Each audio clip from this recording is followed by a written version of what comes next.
On this week's episode of Circles Off, college football season may be over, but that doesn't mean that we can't apply some valuable insights from this year to next year. Bud Elliot, part of CBS Sports' official college football podcast, will join us today, talk everything college football related, how he bets it, some angles so that you can bet it, all that and more on this week's Circles Off. Welcome to Circles Off, episode number 85, presented by Pinnacle Sports here on the Hammer Betting Network. If you enjoy the content we put out every week, be sure to subscribe to the Circles Off channel. Lots of great stuff here, including 90 Degrees with Kevin Davis every single week as well. Rob Pizzola, Johnny from betstamp, number 85 is... 85, I got two. Number one, we got to go potentially the greatest tight end of all time, Antonio Gates. Oh, of course. Gates was... He's also like a fantasy hero for me. Gates for so many years, absolute legend. One of the best. And then second, right now, T. Higgins still in the playoffs right now. You forgetting someone who played for the exact same team that wore 85? Well, that would be obviously the goal. Who changed his name? Chad Ochocinco. I mentioned it last week. We teased it. But yeah, Ochocinco, obviously number 85. The story behind that, I think, for those who don't know it, is he put Ochocinco on his jersey for some sort of like Spanish heritage game. And then they told him he couldn't wear that. So he had it as like a little tape, and then they fined him for it. And they said, you can only wear a name on your jersey. That's whatever your name is. Then the guy went and legally changed his name to Chad Ochocinco, and then proceeded to wear Ochocinco on his jersey for the rest of his career. So I have a direct lines of communication to Chad Johnson. Oh, weren't you going to play him in FIFA? Yes. So I held a Guinness World Record in FIFA for about, I'd say, a week and a half, which was the largest margin of victory against an AI opponent. Computer opponent. So essentially what happened, I was working at the Score back in the day, and I was the office champ in FIFA. I used to run the gauntlet every night. Like starting at 5, I'd be at the office till like 7:30, beating down everyone. He told his wife they were working him to the grave, and then he used to go home and he used to be playing That's FIFA. Exactly what happened, by the way. I'd get the message like, dinner's almost ready, dinner's going to be on the table, and I'd be like, oh, this job is killing me, whatever. Meanwhile, I'm just like playing PlayStation. But extra 5 games. Oh, just destroying people. And there was a viral video went out of a guy setting this record, right? So somebody at the Score sent it to me, and they're like, take a look at this. Like, do you think that you could beat this? I'm watching this guy play. I'm like, this is like a beginner playing FIFA. I'll smoke this record. His record was like 140-0. I went home. I practiced it one time. Took me 2 hours for the entire practice. Got like 250 goals. That wasn't even like, it was a shit run too. Anyways, I set the record. It went viral at the time with the Score. What did you set it as? My official first record was 286-0. And the previous was 140? Yes. Oh, you smoked it. I played as Juventus against Cork City. I remember the teams. It really doesn't matter which team you play as, whichever 5-star team, but I wanted to do it with my favorite team. And then what happened was that went viral, and I just started getting all these messages of people talking shit to me on Twitter. Like, this Bulgarian kid was like, I'm going to smoke this. You suck at FIFA. And one of the guys talking trash was Chad Johnson, literally messaging me like, bro, let's set up a game. I'll smoke you and this and that. So I tried to set up a game. I DM'd them. I'm like, let's get this. I work for a sports media company. He was playing for the Montreal Alouettes at the time. Like, next time you guys are in town, you come in the studio, we'll set it up. He's like, I'm in. Next time Montreal comes into town, like the game before, he like pulled his hamstring or something, and that was it. It never happened. But we still like very rarely exchange a DM every now and then. But I love how these people are DMing Rob saying like, you're trash at FIFA, bro. This guy beat a computer at 289-0. 286. I think it was 286. Who broke it? That Bulgarian kid broke it. But then I broke it again. So the second record I held was 310. And then did you message him, bro, you're trash at FIFA? No, I didn't, because so I was 310, and then some other person broke it and got to like 317, and I had never gotten to 317 in any trial. And every single trial took me like 2 hours. I was just done. I'm like, yeah, it's not much. I watched that like 317 run. It was flawless. How many misses? 0. You do not miss. If the ball hits the post and goes out for a corner or a goalie makes a save, you might as well restart. You're done. You're toast. It's about how quickly you can dispossess the opposing player. And the way it works is there's like a guideline in terms of how you can mod the game. So it's the easiest goalkeepers. Everything's easiest setting. It's as easy as it gets. So you learn like the exact distance that you can shoot from that you're going to score every time. But like you'll get into like the 70th minute of a game, which is taking you an hour and a half, by the way, of playing. Because you're playing regular minutes. And you're scoring all the time. So, and then like the goalie will just make like some random save out of his ass, and you're just like, I fucking wasted 90 minutes to live my life. So one save, it's over. You cooked. You won't get over like 310 with one save. I played pretty close to a flawless game. Some of the stuff that cost me, like every now and then the AI just does something like they kick the ball, they pass the ball to start after a goal, and then the guy passes it back like a mile to his defender, which they never do. Like they always just pass it to the next closest person. But like one time so now I have to spend an extra 2 seconds chasing the defender down, and that screwed me. But that does. That was a bad one. Also in the NFL, one of my favorite sound clips ever would be Michael Singletary. Vern wore 85. Vernon Davis. Which is, I think, both of one of our favorite sound clips ever. Absolutely. Can't do it. Cannot play with him. Cannot coach with him. Cannot win with him. All right. Pinnacle Sportsbook, the world's sharpest sportsbook, and they are now available in Ontario. Find out what professional bettors have known for decades. Pinnacle is where the best bettors play. You must be 19 plus. Only available in Ontario.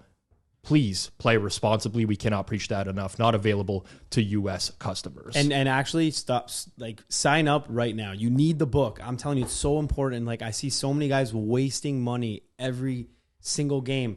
There was this tweet that went viral last week. Some big bettor at some sports book placed an $880,000 wager to win $800,000 on Ravens plus 6.5. They closed plus 8.5. He's the only guy in the world who got that shitty number. And then what happens? Fluke, obviously, the fumble 6. Bengals win by 7. Guy lost $880,000 if he had just been using Pinnacle, and he got a half point better at the time that he bet that thing. It was plus 7 across the board.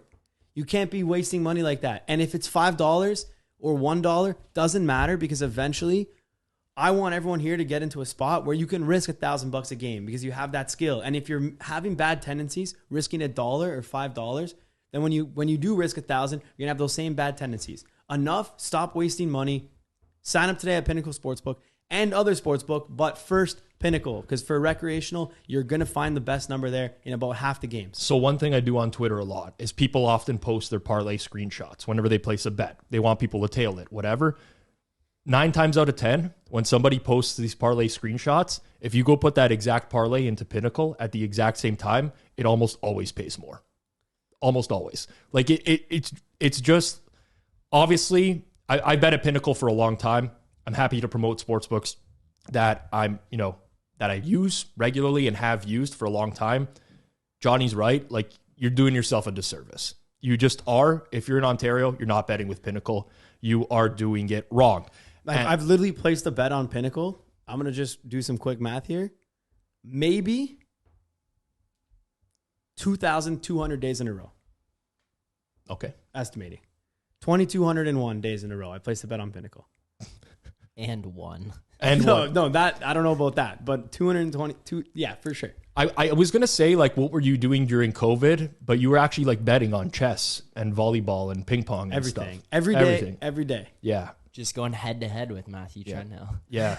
Yes, you Yeah. were. Matthew Trenhill. Trend. Oh, man. On the curling markets. Anyways, if you're not betting at Pinnacle, you're doing it wrong. And if you're not following our next guest, you're also doing it wrong. We now welcome in our guest on Circles Off this week. He's part of the CBS Sports official college football podcast. That's the Cover 3 podcast, alongside Chip Patterson, Tom Fornelli, and Danny Cannell.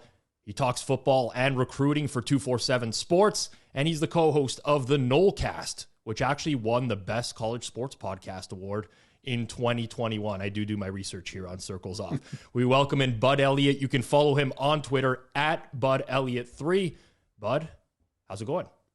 Rob, good to see you, man. Good to see you guys. Yes, I haven't seen you in person in a long time. Myself and Bud met at a Super Bowl party in Costa Rica many, many years ago. That would have been the worst Super Bowl ever, right? Rams-Patriots, that one. Yeah, Rams-Patriots, yeah. That was a horrendous game, but we've remained in communication since. Bud, in my opinion, is one of the foremost authorities on college football in North America, the world, I would say. So really wanted to get him on here. And I know college football is out of season now, but that doesn't mean we can't gain some valuable insights and learnings into your process and so on and so forth. So Bud, let's start here and let's get a bit of your personal background, how you got involved in the space, both the sports media industry and the betting side of things as well. Sure. So I started blogging about college football back in like 2007, 2008, maybe, I guess. And got picked up by SB Nation when I was still in law school, and then, practiced for a while as an attorney here in Florida. And then it just kind of slowly blew up more and more. And SB Nation was like, would you like to come on full time? And I was just blessed that I had a good LSAT day, so I didn't come out of law school with any debt. Right. And so it allowed me to kind of take a chance on that. And then I started working alongside Bill Connolly at SB Nation, who's done, just a ton of awesome analytics, kind of like the godfather of college football analytics, basically, in my opinion. And so would just pick Bill's brain on GChat every day for like 6 or 7 years. And it's like, Bill, this is applicable to gambling, dude. Like this definitely can factor into this. And I'd always been, interested, did the online poker thing, graduated college 07. So, right in that range, before Black Monday. So that's kind of how I got into it. And I felt like the recruiting side was a really important piece as well. Like understanding the inputs. So if you're betting NFL or NHL, understanding like which of these young guys might make an impact, and who's a 5-star, who's a 5-star based on upside, and who's a 5-star, maybe based on ability to contribute right away. Are important differentiations you need to be able to draw, I think, or at least as part of my process. So that's kind of how I started into it and just took off from there. So the movement from, like, let's say poker into the sports betting space, talk me through that. For some people, it's just natural. They're playing poker. It's a form of gambling. Okay, I'm going to start betting on sports. Was it a seamless process for you, or did it follow the same path of a lot of other poker players where there was, let's say, a lot of learnings to be had along the way? So there are definitely some learnings. We got fortunate early on. There were a couple sites out there that were not super on top of what they were doing, I felt like, and you could take some shots at them. I mean, you wouldn't be able to take it a long time, and not 5 dimes necessarily, because you get a call from that guy. But there were some other sites you could do stuff like correct score betting after the game had already started because the time zone was inputted incorrectly by somebody with $1 million and a laptop in Costa Rica. Right? It was like back in the day, some of those operations were not your ROI on betting correct score when there's only 10 minutes left in the soccer games, it's pretty high if they leave those props up. So, was able to build a bankroll early on with the poker and that, honestly, and then just a lot of expensive mistakes on the way. First, 4 sports bets I ever placed, went 4-0, of course. That's just easy peasy. And right. then That's the story. That's the story. That's how they get you. Yeah, exactly. So it was definitely a learning experience, figuring out you don't necessarily have an edge in all the markets, depending on your approach. And I felt like I was much better in college football. We did bet baseball umpires back in the day. Me and a couple of roommates. This had to be like 03 or 04. Like when you could figure out who they were, that still I thought had an edge back then. But that's 15 years ago now, 20. So Bud, how did you kind of get where you are today in terms of betting? Like, what are you betting on in today's day? I know there's a lot of college football, and that's definitely what you're known for. But are you betting anything else? And what are you betting for college football? So for college football, that's the only sport I actually originate. Right? I mean, if somebody I trust has something NFL or baseball, I'll certainly get down on some of that, and they'll probably ask me for some college football. But college football, I'm really sides, totals, props, alts, really kind of just do the whole hog approach on it. And I spend a lot of time on each game every week. I do want to give our listeners on Cover 3 good value. I think last year I was like 60%, which is hard to do, honestly, over volume if you're giving all your picks at the same time, like Thursday at lunch. right, for college football. I mean, that's not how I personally bet. I don't just wait and just fire all my picks at the same time, each week. But no, I'm doing basically everything I can in college football. Is the origination more of from a quantitative perspective, or is it more watching the games? No, so I think it's actually a combination of both. The power rankings that are out there, like the publicly available ones, I think have gotten better and better over time. And if you're just betting, straight FPI, well, I think you're losing if you're doing that. But like, let's say Connolly's SP Plus or any of these other ones out there, you're probably not getting killed, but you're not profitable. I don't think, at least not wildly profitable, if you're just blindly betting, all the Bill stuff. But I think if you take one of those as a baseline or make your own, right, which obviously when I started I couldn't do, and then you make manual adjustments to it, that does take quite a bit of time. But I think it gives you a different edge against the market potentially, because you're not quite like, I find that some of the stuff I'm on, not everybody else is on, right? And that comes from a combination of quantitative and then also watching the games, understanding which of these backup players who now are in play because of injuries might be good or might really need a little more seasoning in college. That's my approach on that. So I mean, just trying to unpack it all, but let's say a starting quarterback goes down in a college football game. I think you're going to get a very wide distribution of opinions on what that downgrade is worth, for example. So in your situation, being on top of the pulse of college football, and listen, for those that don't know Bud, like he literally lives and breathes college football for the duration of the season, off season. If you follow him on Twitter, very, very dedicated. Would you say that that's one of the inherent advantages that you think you have, is the ability to process these changes within teams maybe potentially better than someone else in the market? Definitely. Yeah. If you're just somebody who's modeling and maybe you're doing multiple sports, you may not have quite as good of a feel. Generically, you can probably arrive at something close, right? So I don't want to claim I have edges that nobody else has, but I do think just the knowledge of a lot of the backups, how good they are, or how poor they are, matters a whole lot, right? You can know what happens if Caleb Williams goes down, but who's the backup? How good is he? That type of stuff, right? McCall with Coastal, the backup for them really doesn't throw the ball well at all. So, Grayson is a pretty big drop off within that system. It's also going to affect the total more because they're probably going to drop their pace even more, right? So understanding little things like that. Hey, this backup not only is a downgrade in talent, but also in style. So he's more of a runner, or they're going to have to chuck the ball around here. That's going to impact your total as well. So yeah, Rob, I think that's really, like, I try to start quantitative, and I feel like I'm decent at taking the qualitative and being able to put a number on. Understood. So, question for you, Bud, here, because this is something that's super interesting. A lot of people in the space there's a misconception, I think, that if you watch the games and you just try to handicap by watching the games, then you can't really find an edge. And for the most part, for the average recreational guy who's just a fantasy football player in NFL, you're not really going to find an edge by having a better knowledge of the players. But in college specifically, it's one area where I've found college basketball, college football. The more you know, like you mentioned, about the injuries and stuff like that, the more you can actually really take advantage of it, because the numbers are so much less efficient than the NFL. The players are so much less known. Question I had for you is, do you think there's an edge, more specifically live betting in college football, given that you might be able to see a guy who went down at the half or something like that and then have pretty much zero indication of what's going to happen in that game? With a new QB coming in, or with even a running back or receiver in college could impact it a little more. But do you find edges in live betting at all? Yes. Big time? Most definitely. Yeah. I like my ROI in live, even against the increased use, is better.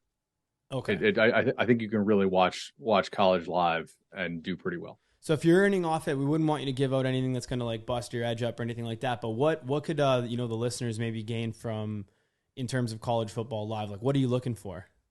I think usage and injury, and those things go together, obviously. But if guys go down, if a dude was didn't practice during the week and then all of a sudden he's playing, but he looks poor, so that they're setting these numbers. There's so many games on a Saturday, right? They're setting these numbers based on the close and then adjusting from there. But within the first 20 minutes, if he looks like crap, then that number is still going to be based mostly on the close and then adjust based on what's happened in the game so far.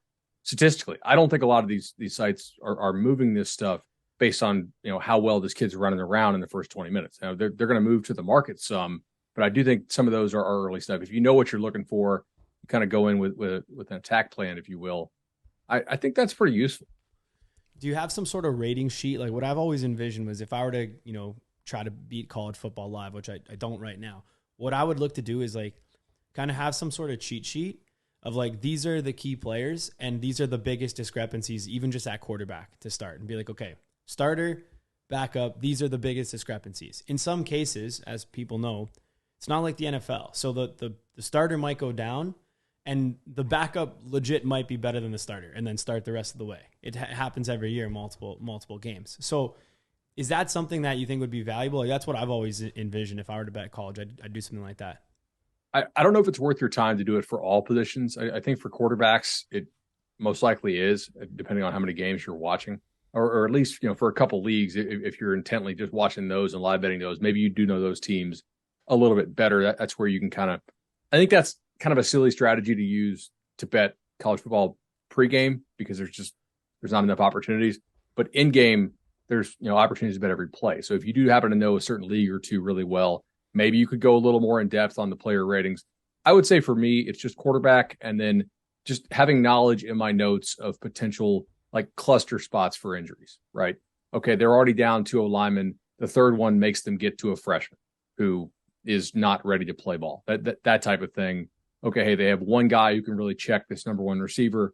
If he goes down, the potential drop off is bigger because of who they're like, and knowing what the defense does. Is it more of a zone concept team? Do they play boundary field? Are they actually going to travel that cornerback with the number one guy? Different teams play that different way. So that is the kind of stuff I don't think we have in college right now. Hey, this team always travels this corner against this number one guy. But if you watch, you're like, okay, they actually match him up quite a bit with this dude. That's sort of some of your stuff you can take a look for, which is not in, I think, like assists or PFF, at least not to my knowledge. Yeah, I think that's a very good point. And that's one of the challenges I've always had with trying to model college football, is that the data that you have access to is not at the same level of the NFL. The NFL is, college football is improving as well, don't get me wrong, but the NFL is at this point of sophistication now where you can find everything, right? Like, every single coverage that was played. I mean, we have player movements in real time nowadays and so on and so forth. So that's a very interesting point of view.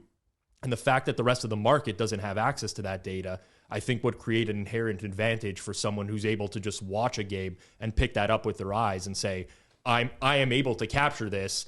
And I know that there's somebody out there that's a quant that is running numbers, but they're definitely not accounting for this right now.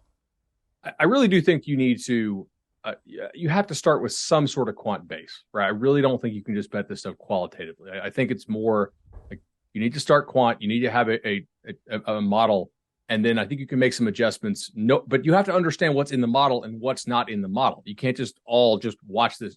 Maybe there's some people who can. I don't think I could do that, right? I want to start with my numbers and then make adjustments to that. And then you got to remember to back out your adjustments that you made each week, because if you're using X number of reduced points for this guy, well, how many games have they played without him? How many games have they played with him? And then you got to add him back in when he comes back. Agreed. Yeah, the cluster injuries and stuff that you mentioned, but those it kind of exists in the NFL. The reason I'm like hung up on the live betting is because in the NFL, if a guy leaves the game, like, hey, think of it this way: there's never been more than like 9 NFL games on at the same time, and that's in like if there's a big packed 1:00 slate. Yep. Usually there's like 6, 7, and then it goes even lower.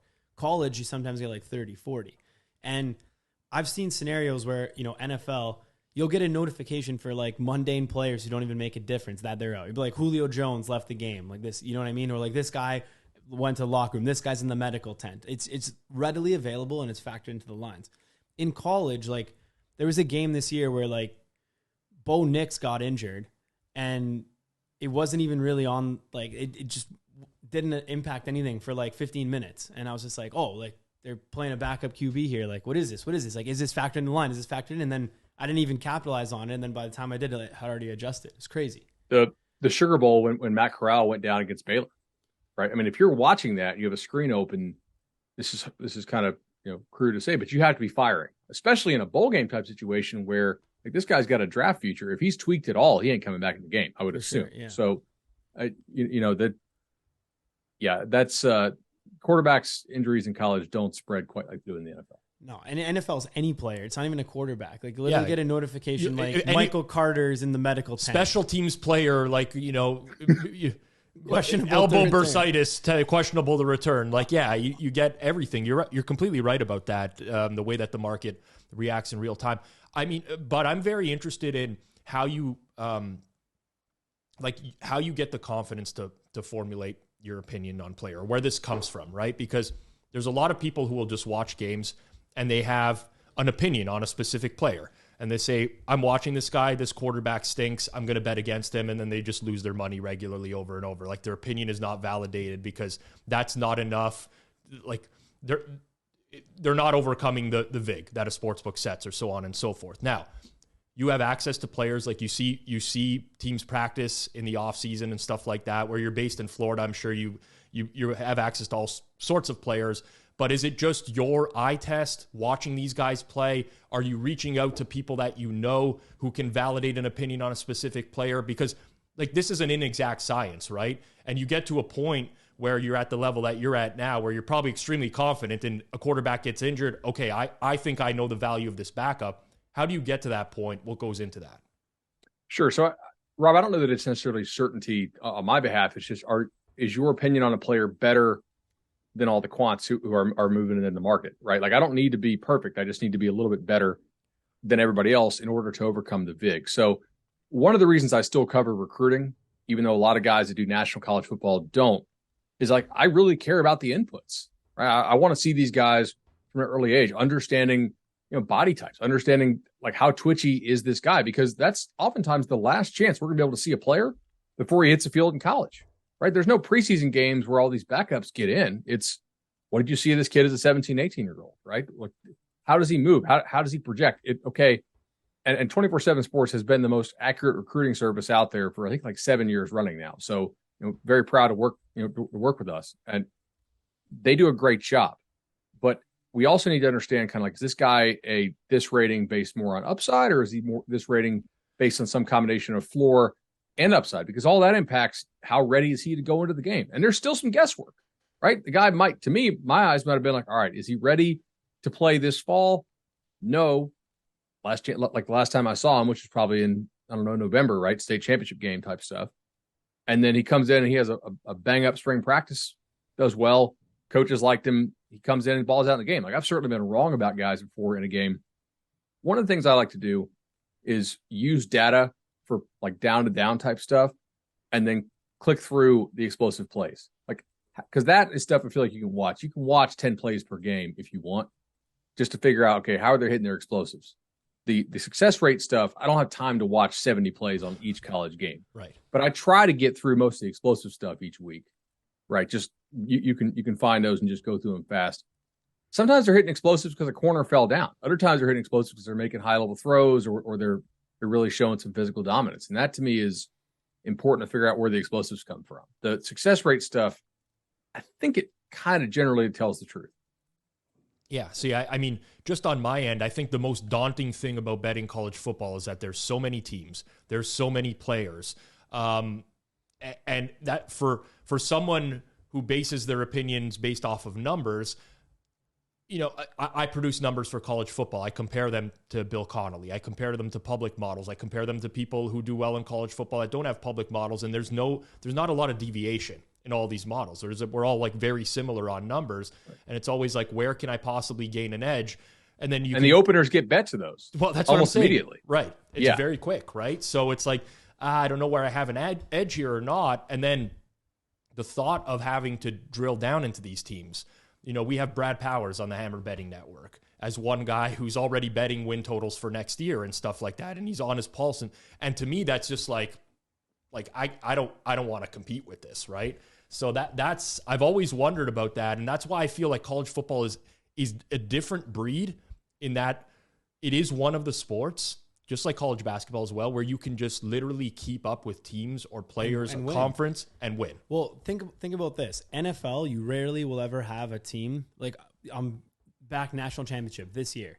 TCU, obviously they didn't win, but they made the national championship game. They were a chance of winning one game. And earlier in the year, they were like 200 and something to 1 to win.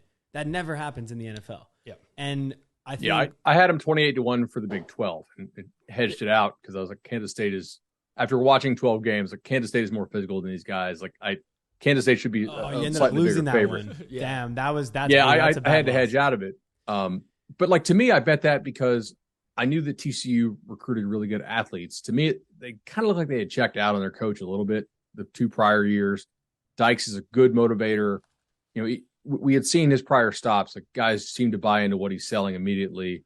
And I love both coordinator hires. Like guys I know in the American hated facing Joe Gillespie when he was at Tulsa, the D coordinator. Now Georgia liked playing him apparently in the national title game, but everybody else in the league seemed to not like facing that guy. And Garrett Riley is Lincoln Riley's little brother, right? And that whole Riley family coaches football pretty well.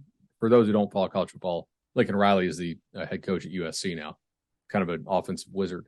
So like these guys, Texas doesn't feel right to me as that big of a favorite in the league. Oklahoma has a new coach and lost a ton to the portal.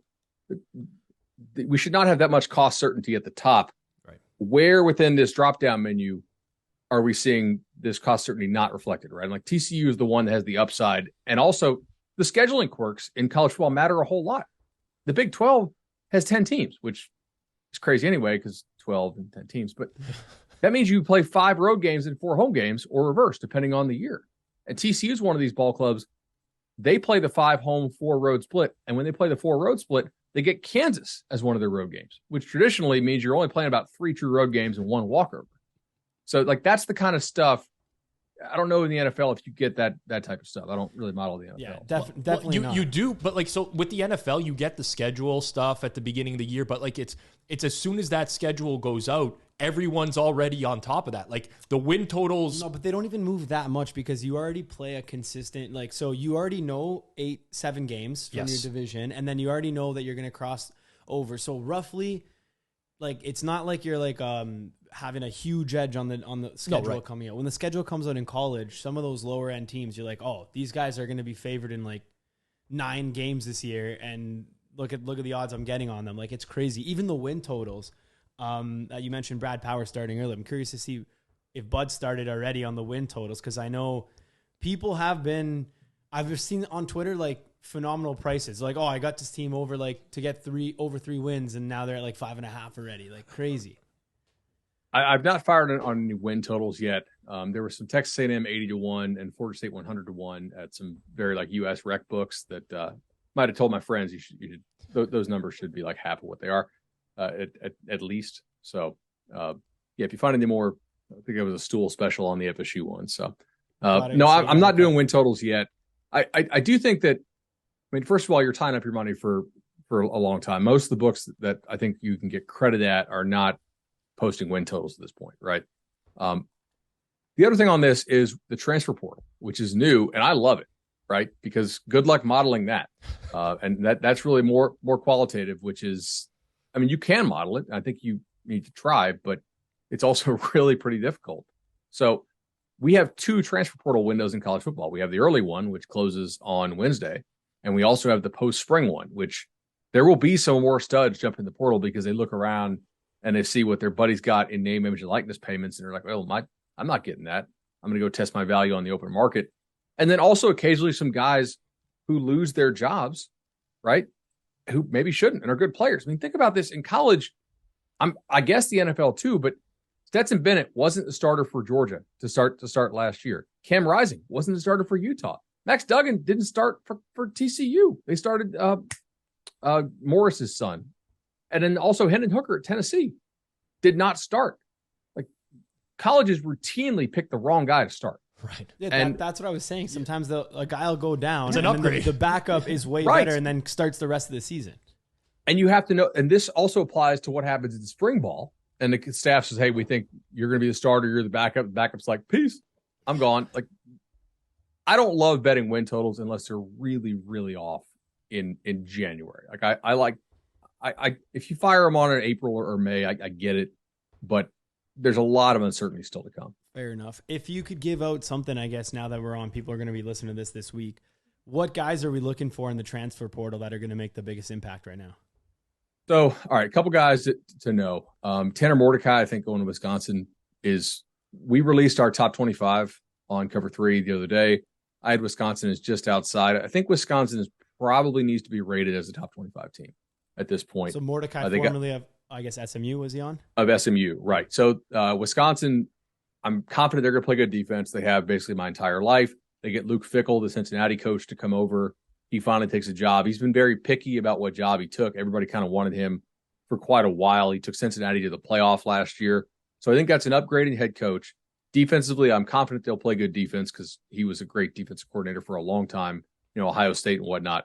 And they went and got Phil Longo from North Carolina, who is maybe not easy to work with because he just cares about scoring points. But I think if you're a defensive guy as a head coach and you hire a guy as their offensive coordinator whose only job is to score points, he doesn't really care about what position he puts the defense in, then maybe the head coach regulates that a little bit, but lets the guy cook. They also went and got Bryson Green from Oklahoma State. They got 2 good receivers from Cincinnati and a couple other kids as well. They've done a nice job in the portal. So I would definitely say Wisconsin's a team that just in the last week I've kind of reconsidered my position on just with how many dudes they're adding. Fair enough. Any other players that haven't yet transferred that we should be keeping an eye on? I want to see where Spencer Sanders goes. The Oklahoma State quarterback, he's still in the portal. He hasn't announced the destination yet. I think he's a quality player, got banged up some this year. I don't know what's going on at Oklahoma State, or at least not confident enough to where I can say it on a podcast, but they've had like 8 starters hit the portal already, which is not normal. For a team that has been pretty good over Mike Gundy's tenure. He's one of them. It's a little weird to me that he's not found a new home yet, given that the portal closes tomorrow. He can still go in the spring window. I will note, sometimes guys hit the portal and they probably should have just waited to graduate, right? Because that increases your chance of going somewhere, because a lot of these schools won't take you if you don't have your degree, if you've been in school for 10 semesters, right? And it's again, college football is a weird thing to follow, right? The NFL doesn't really have this. It's like, here's the most money. I'd like to play for your team. Yes. Cool. I just learned something new right now that I didn't know. I didn't know that either. I had no clue. I'm very curious. I want to get your thoughts on whether your knowledge translates to being able to handicap the NFL draft. So I work closely with some people who live and breathe college football as well. And I have one end of the spectrum that tells me, Rob, I can, they're not correctly picking these mock drafts in the first round like they say that they can, but they've had a lot of success betting the NFL draft because of their knowledge of college football. And then I have guys on the other end of the spectrum that are like, no, I'm horrible in picking the NFL draft because I, have my biases of this player should go higher, this player shouldn't be drafted here. I cannot possibly see an NFL team taking this guy in the top 10 and so on and so forth. I'm curious whether or not you bet the NFL draft yourself, and if personally you find that your knowledge of college football translates to being able to predict success at the NFL draft level. I would say I bet it every single year, and I'm generally profitable. I'm not saying I'm murdering it every year, but it's low limits, right, for the most part, unless you got a million outs. But I've been able to do fairly well in the NFL draft. I think the biggest thing is, you may know what some of these quote unquote character concerns actually are, right? The nebulous tweet from whatever guy comes out, this team is sketchy on this guy because of character concerns. And maybe the character concern is, this guy likes to fight, or maybe the character concern is something much worse, right? And so understanding, like, wait, was this kid a dumbass when I saw him play 7-on-7? Did he act like an idiot in high school at these camps? And some of these guys, you're like, yeah, that tracks. He's generally an idiot and just doesn't act like a guy you'd want to have and pay millions of dollars to. And sometimes that's a little sketch, man. I'm not saying I know everything about these kids. I certainly don't. But at least on what you're able to observe, I think that helps. I'll hit up some of our guys at CBS and say, hey, man, like on the early mock drafts, body type wise, this kid doesn't look to me like somebody who goes first round, because a lot of these dudes who do the early mock drafts have not been able to see these guys in person. And we have, if you follow recruiting, you've seen these dudes at kind of the last underwear Olympics they've done until the combine, right? Yeah. So that kind of stuff, I think, is a bit of an edge. If they still do like fastest man at the combine props, that's kind of stuff, just because we've seen these kids race before, and their last verified 40 they ran is probably from the high school ranks. See, I personally think that this would be a big inherent advantage. And By the way, I'm not accusing CBS of doing this in any way, but I have followed NFL mock draft. I live and breathe like NFL mock drafts. Like I'm already on PFF's tool myself, doing like mock drafts for the Dallas Cowboys this year and whatever. And I know which players are in general ranges, but as someone who consumes tons of mock drafts, you typically get like your first breed where a bunch of people put things out, and then everybody kind of uses that as the baseline to create their own mock draft going forwards, and they shuffle things up here and there. And then you'll get a prominent guy like Daniel Jeremiah or whoever who said, comes off the board with something else. This guy put someone in his top 10. And guess what? Now Jeremiah is very well respected. Everybody else is going and putting that player in their top 10. And what I find is that as someone who's consumed this stuff for years, a lot of these mock drafts are really an imitation of someone else's work without any knowledge. So I figured that if you have some sort of knowledge of college and you're able to, exactly like you said, like this player doesn't have the body or the frame to be a first round pick, this quarterback doesn't have the arm strength to be a first round pick, I feel like that could be a huge advantage in being able to bet these. Yeah, I mean, so for instance, I like Clark Phillips, the Utah corner, right? But I was seeing him in like the top 15 of some of these mock drafts back in August. And I mean, to me, Clark Phillips is like a really, really good college player. And maybe he'll turn out to be Asante Samuel Jr. But there's a lot of guys built like Asante Samuel Jr. And there are very few who are actually as good as he is in the league. And that's awesome for Asante, right? But guys like that, I'm like, okay, is this really a top 15 pick? What would he have to run? Just given my recollection of how big he is. Right. Did he run that well in high school? Like he ran well, but did he run? I mean, if you're that size, you probably need to be running what, 4.3? Mm-hmm. Like legitimately on the laser there at the combine. So I think can you differentiate a college body from a pro body? And that's not always easy, but sometimes it's fairly obvious. Like the mock drafts now are so much better than they were 2 months ago, even though we really haven't played maybe 3 more weeks of football. Right. Well, and that's typically going to be the case as we get closer to the draft. There's going to be more information out there, but I can think of all sorts of applications of being knowledgeable in college that would help you in predicting the NFL draft. Like when Matt Rule was the coach of Carolina, Cliff Kingsbury, these guys come from college to the NFL. If you have any insight into what they were looking for at a college level, and you know that Jimmy Johnson with your Cowboys. Exactly. And they have impact. Like, because obviously it also depends on the team and how much the coach is going to be in that war room and have a say in who they're drafting. But little nuances like that could just be in and of itself can be enough to gain an edge. And, as an NFL fan, I see mock drafts every year. I'm a huge Dallas Cowboys fan. And I'll see certain people mock to the Cowboys, and I know that there's no chance they're taking that player because I've followed their specific coaches and their GM and the team for years, and I know what they look for.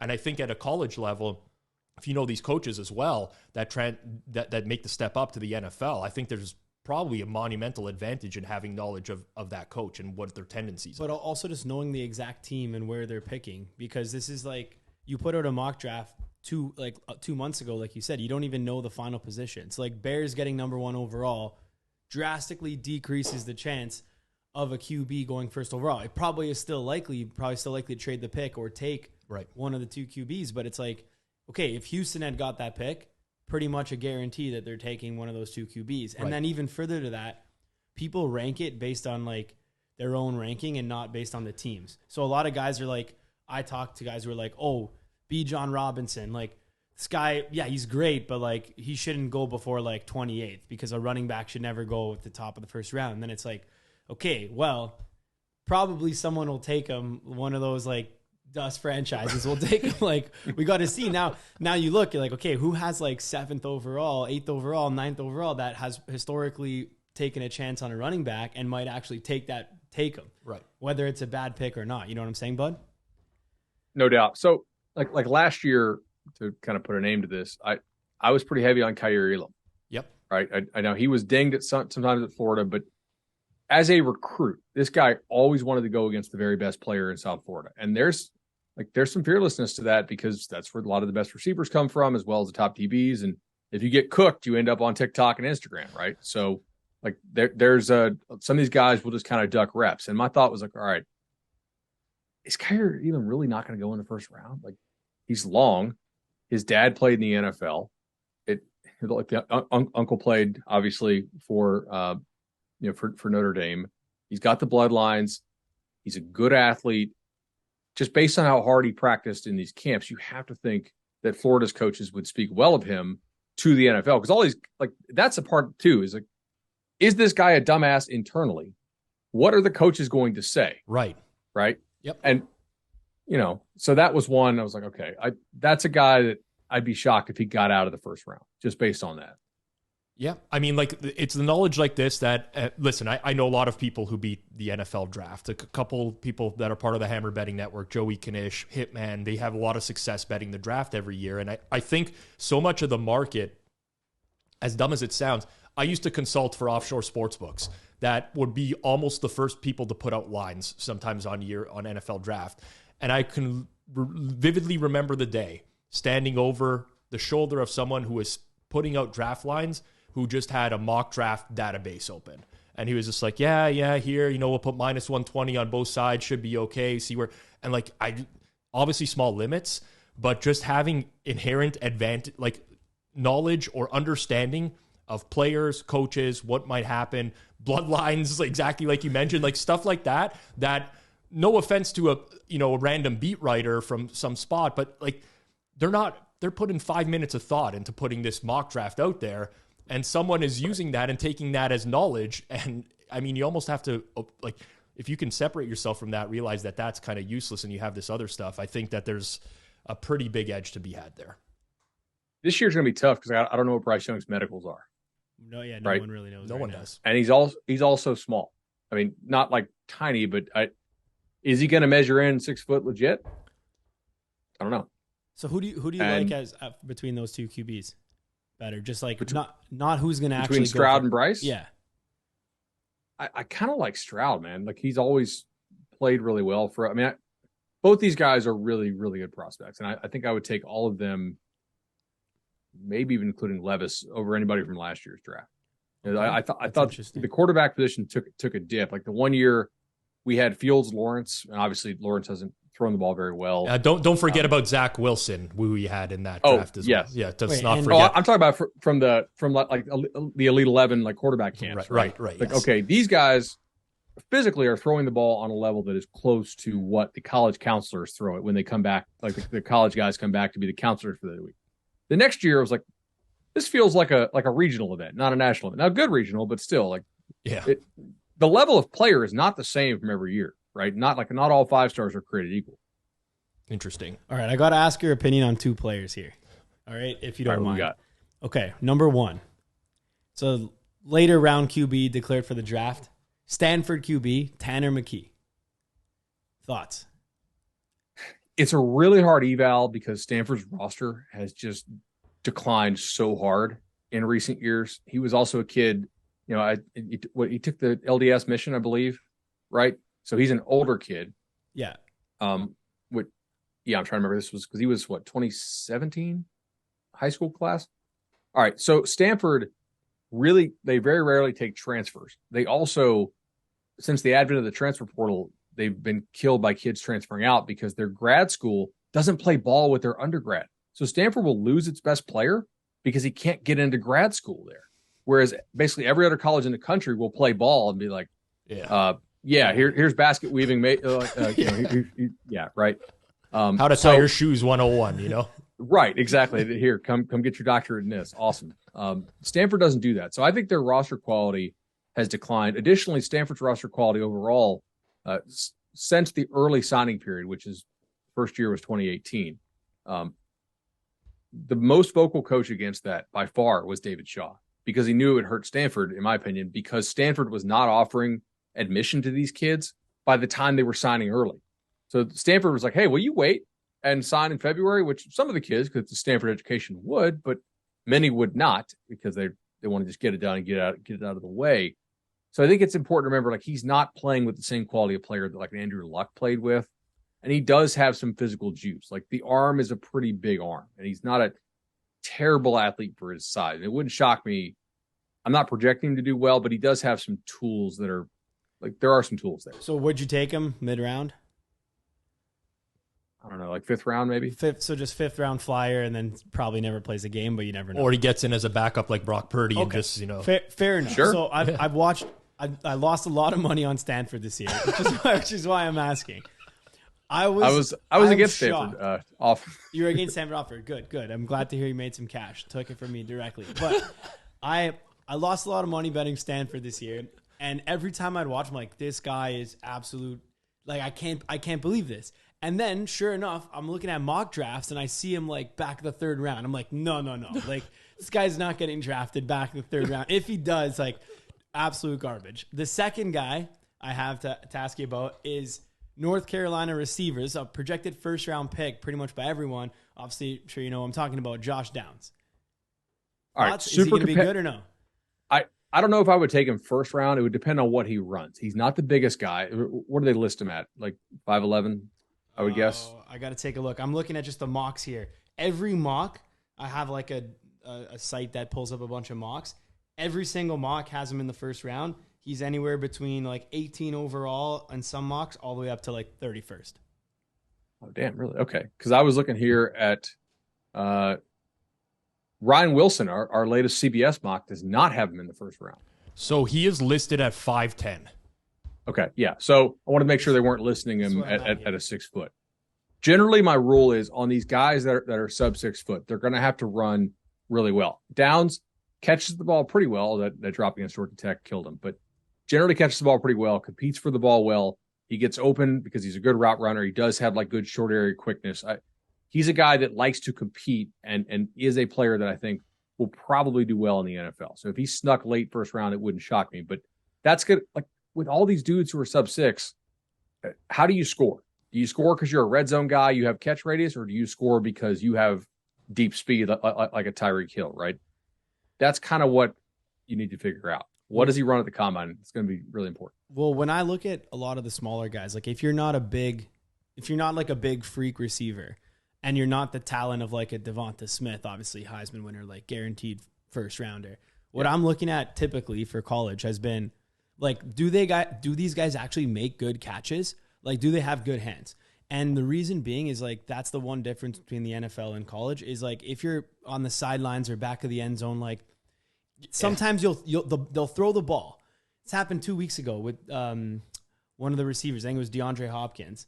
One of the top receivers. It was Devontae Adams. Sorry. Yep. Someone threw him a ball. He caught it, and then the announcer's like, "Oh, I don't know if he got in there." And then it replayed, and you just see he catches it right in, 2 feet, toe tap, and then the announcer's like, "Well, I'm sorry for even doubting him." Like you just know when you see like DeAndre Hopkins or you see like a Devontae Adams on the sidelines, not like the biggest speed guys. They're not burnt like they still do, but they're not like Tyreek Hill level speed.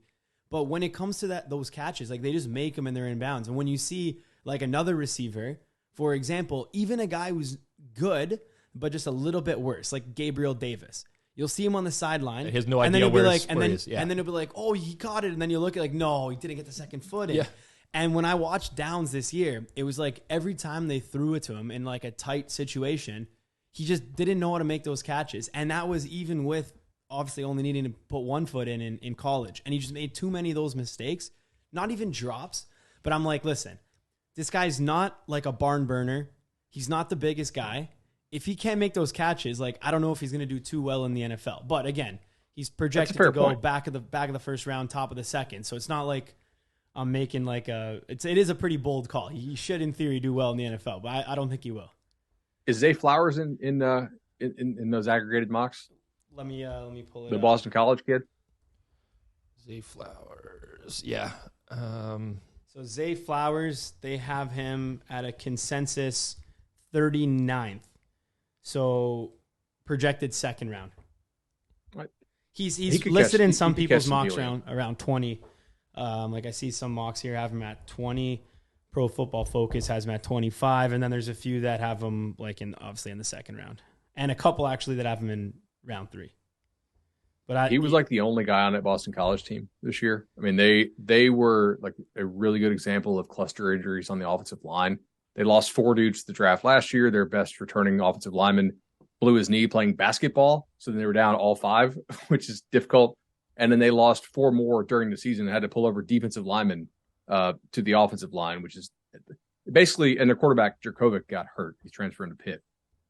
That was kind of like the only dude they had. So he beats Louisville basically by himself.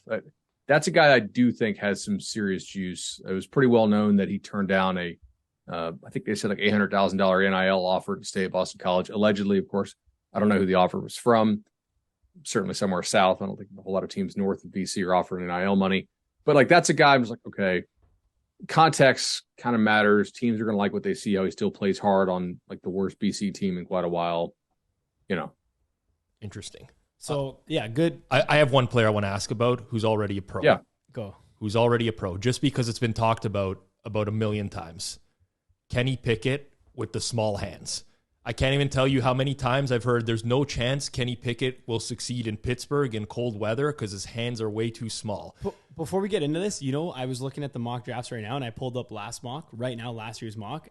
Like a year out from that, it had Malik Willis projected as the number one, literally a chance at the number one. He threw QB a couple bombs in one of like the workouts, and they went viral on Twitter, and people were going nuts. They're like, "Oh, Malik Willis." That was like only a year and a half ago. He was like projected top 5, and then now it's just like this guy's like already been written off, left for dead. So that's going to be in this draft, right? Who? Richardson in Florida. Maybe. I mean, his arm is nuts. The numbers don't back it up. There you go. But it's actually so. But Josh Allen wasn't even good in college, and everyone's like, "This is a bust." And then he had a shit first year, and now he's the best player in the league, or second best. And people think Daniel Jones is following the same career arc now after one playoff what? game. Yeah, I know. I don't get me wrong. I don't know, man. Like I don't really see when I watch Josh Allen. When I watch Daniel Jones, I don't really see Josh Allen ability, but. We will see. All right. So, anyways, let's get your opinion. Are you on the Daniel Jones as Josh Allen level? No. I'm not. Sorry. But so here's the thing, right? You got Josh Allen, horrible rookie season. I myself, like, this guy just doesn't have it. And then over time, you start to see him. He improves his downfield accuracy, and the arm strength is crazy. And I think a lot of the talk now with Daniel Jones was like, okay, guy that was drafted highly. Now, granted, that might have been a reach by the Giants in that draft, but drafted highly, and he just hasn't had the coaching around him, right? I mean, look at who the Giants head coaches have been. Finally, they bring in Brian Daboll, great offensive coordinator from the Bills, and this is where the connection happens, right? It's like, oh, Daboll did this stuff with Josh Allen. He's going to do it with Danny Dimes, and I personally don't see it. But he wins a playoff game in Minnesota, looks great, and now all of a sudden the comparisons are starting to be drawn. All right. Okay. Yeah, I can tell that you don't buy it. You don't buy it. It's okay. Maybe he'll be good. I don't know if he's like taking over games the way that. But I feel like the Giants are going to offer him like a 4 or 5 year deal with a shit ton of guaranteed money, and it's going to be a big mistake. I'll eat my words if it happens. I have lots of bad takes that people can dig up over time, but Danny Dimes, $25 million a year for 5 years. I don't think that's going to be a team friendly deal. I don't. You want to hear a bad take? Someone in the office who can overhear our recording. He's our resident draft expert. Oh no! He just sent me a message and said, "Tell the guys Malik Willis will be a top 20 player in the next 5 years." Can he hear the episode right now? That's what he said. Yeah. Didn't he get benched for Josh Dobbs? Out there. Yeah, he got benched for Josh Dobbs. He did get Josh Dobbs, and I saw a Titans like journal thing today on Twitter post saying like, which one of these would you want to start next season? And it included like Brady, Lamar Jackson, Derek Carr, Tannehill, Willis, Josh Dobbs, and then like 4 of the comments were like, please not Malik Willis. Yeah, honestly, I can say that like. There's always recency bias built in whenever you see like a bad quarterback play recently. Malik Willis might be the worst throwing quarterback I've ever seen in the NFL. I mean, they don't even trust him to throw. Like they literally just want him to drop back and hand the ball off to Derrick Henry. If he has double-digit passing attempts in a game, I think the Titans, like they review it in the next week and be like, we got to dial this back. Like, you think Fields would be good on the Titans? I love Justin Fields. On the Titans, though, specifically. I think a guy with that much athleticism, I love Justin Fields. I think he's like Jumbo Russell Wilson. Yeah. Guys, Russell Wilson is, I don't know what's going on now with this Russ slander, but like the fact that Geno Smith is now Seattle's all, and I know there's one more extra game, right, this year, but Geno Smith already passed him in passing yards for a single season. Like, I don't know, man. I don't know about Russ. Well, so the other thing I hit last year NFL draft was basically under on all the quarterbacks. Yep. Like, I refuse to believe these are first round quarterbacks. Like, what are we looking at, guys? I mean, have you ever seen these dudes in person? This is not really what they look like to me when I'm looking at a first round quarterback. I mean, you could say Bryce Young is street clothes. Over in correct, the draft. like closer over, to the second round, yes. closer to, right. Yeah, but yeah, correct. Willis physically kind of looks the part, just body type and arm strength, but that Hugh Freeze offense just schemes everything for you, right? I think there was a lot of one read stuff there, so it doesn't shock me that there's a little bit of struggle learning curve wise, but maybe that's also an argument for not giving up on a guy if he really never learned it. Can you teach it to him? I don't know. Maybe not. I think the quarterbacks this year are better. Like Stroud would have been the best quarterback in last year's draft. Levis would have. Bryce would have. Physical talent wise, Richardson probably would have too. So it's definitely better than it was last year. I do want to do my due diligence on asking you everything college football related that I possibly can. And I think in digging through some forums online and how people specifically bet college football, there is a notion out there that a lot of people just like to focus on one or two specific conferences. And they say, I watch all these games in this specific conference rather than all these teams and having the entire board available to me. I just like to keep things tight-knit. I know these teams better than other people. Now, obviously, everyone online that posts online, they're all winning bettors, right? Like sure, 99.9% of people are winning bettors out there. But this seems to be a very common strategy for people out there. Curious your thoughts on trying to, have some sort of expertise in one or two specific conferences. So I think there is some merit to it in that you are probably going to have more insight into those teams than somebody who focuses on the whole country. But the obvious downside to me is that you have a very limited number of games you can actually bet. Like if I'm just watching, the SEC would be a bad example because everybody watched it. If I'm just watching the Sun Belt, I only have 7 games per week to bet, right? Assuming no bye weeks. Okay, like maybe you feel like you have some derivative edges there that people won't have. I kind of doubt that if you're not at least starting from a quant base, right? Now for live betting, that could be worth it because I don't really know how many games you're able to watch live at one time. It's setup dependent. It's also like you need to be able to switch games in your setup in terms of betting and also in terms of viewing. If you wanted to just focus on like your pregame live plan on one league and just watch those games, that could maybe make some sense because you would intuitively know those players better, I guess. But your volume is so reduced if that's your pregame strategy. Right. I think. And also on top of that, like what about the out-of-conference games, right? Like if you're focused on the Sun Belt and they play a team in the Mountain West or whatever, you have no idea what that other team is. Like you might have this preconceived notion that, okay, maybe the team I'm watching all the time is overrated or underrated, but you have nothing about the other team. Right. It's really not a great strategy. It is a decent strategy if you want to avoid losing lots of money, right? Because you're not just firing at stuff you don't have edges on. If you're not a good player, it could help you not lose as much. That's true. I'm not really sure it's a winning strategy. Well, I think for pro bettors, one of the appeals of college sports is the number of games, period. Yeah. And listen, maybe you don't get the same liquidity on a college basketball game or even a smaller college football game, although limits are fairly high on them, close to post. But the number of games is what draws me to it. Like, a lot of people say, how can you bet the NFL every week? You're getting down 3 to 5 bets a week, 5 to 7 bets a week. I get that down in, for one of the slates of college football games and more. And I completely get that. So to me, it would be like limiting yourself to, a 12th, a 20th of college football is you're just doing yourself a disservice at that point, I would say. Yeah. I mean, of course. But the variety there on college football it's not even about like, oh, there's more things to choose from. It's just simple. Like, think of it logically. Everyone who's betting, the more games that someone else has to price, the less efficient then it's going to be. If you have, that's why the Super Bowl in theory is the whatever people argue this, but Super Bowl, World Cup final, whatever. Yeah, like those are going to be more efficient because like you only have they have so many guys working on those lines. World Cup, for example, there's only one game on. Usually there's 2 games on at a time max, but there's typically one game on. Like they got their best guys focusing on that. It's getting the best handle. Obviously, that's going to be the most efficient. So when you look at college basketball, and there's literally a last Saturday with like 150 games.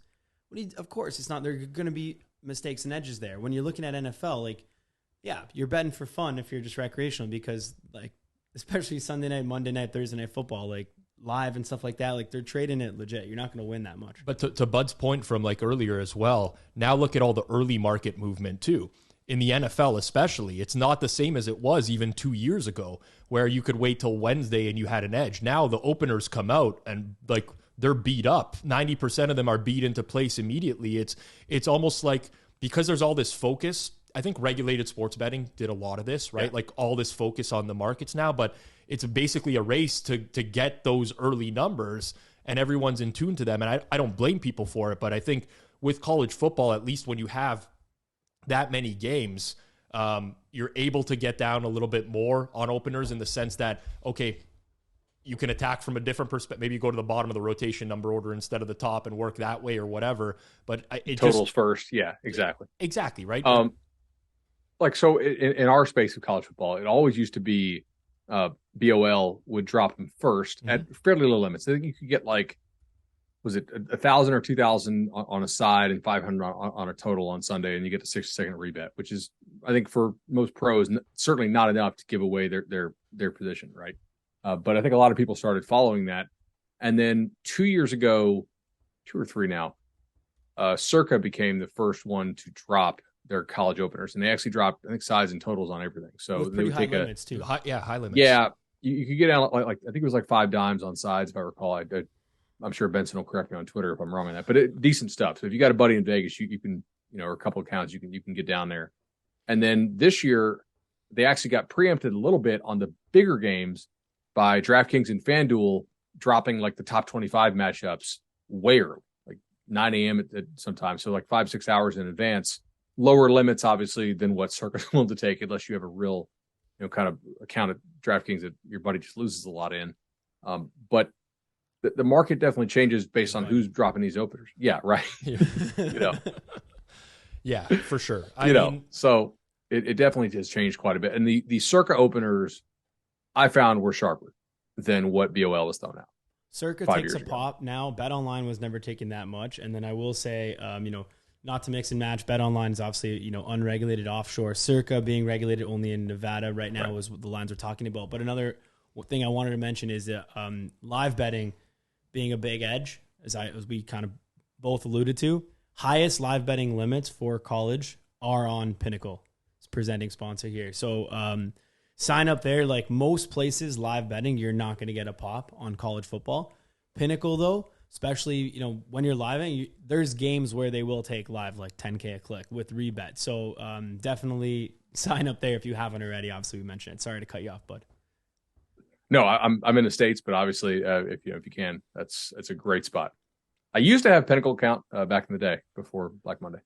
For sure. Well, I mean, it's literally worth it for guys like you, especially because if you're betting or like guy like Bud who's betting early, beating all the lines, like you're going to get limited at a lot of the recreational books. Nothing wrong with that, obviously, but having Circa openers come out pretty much like 10x the limit price of BetOnline is massive for any college football originators and bettors who want to actually get a nice pop down. And then if you can use like a Circa, a couple regulated recreational books, and then a Pinnacle, like you should be able to get your fill down for college football, which is awesome. Yep, 100%. Bud, you've been very grateful with your time. We asked the same question to every single one of our guests that we have on here. If you could go back 5 years and talk to a previous version of yourself, what advice would you give to your former self? So, yeah, I saw this on there and I was like, I need to think about this. And I just got caught up with other stuff. I would have probably left SB Nation before I did, or earlier than I actually did. I really didn't have a lot of faith in the high level management running that operation, but I really valued working with the team that came up. Jason Kirk and Spencer and Holly and all those folks. So career wise, probably should have left about a year or two earlier. Just would have been further on down the line. There were certainly some edges that, had I realized just how big they were, probably would have hit harder back in the day. But I think that's the answer everybody should give, right? I think so, because I've lived through the same thing as you, right? A couple episodes ago, we had on a guy named Piskey who ran like a provincial lottery operation in Ontario here and made a killing doing so. And I knew about those edges while these guys were making a killing, but I just never exploited it to the maximum. And I think when people have an edge, that's a pretty good piece of advice. Like, it could go away tomorrow. Yeah. And it probably will go away tomorrow. I mean, me and Bud were betting at one point NBA first to score stuff. Yeah. And that goes away after a couple months, right? Well, they figured out who was doing the tip off, right? Yes, exactly. All right. So this has been episode 85. You got Bud Elliot. Thank you so much for joining. We will see everybody next week.